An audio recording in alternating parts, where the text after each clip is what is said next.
मीठी मीठी मुस्की तुम्हारा तारा, टुक टुक ऐसे काहे निहार तारा। देखतनी मीठी मीठी मुस्की तुम्हारा तारा, टुक टुक ऐसे काहे निहार तारा।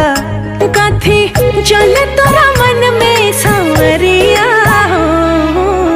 हटे हटावले ना हटे नजरिया हो, जनमा रे जान हो मधुन कलर सरिया।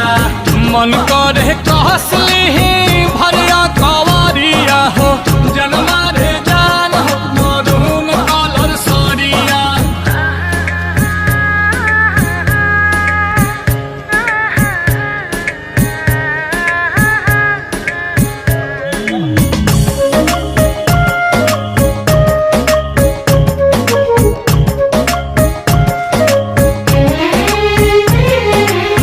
बिजली टूठा हो तारू दिलवा प हमारा हो, अपन डोलाई के कमरिया। हवने ना तोहर लुटेरा, निरखेला कमर के घेरा। उठे अजब गजब के नासा, जनी ऐसे मतिया फेरा। सच हाँ के करेला मस्करिया हो, लागल बा फालती को लहरे झलरिया हो, जनमा रे जान हो मधुन कलर सरिया। मन करे कसली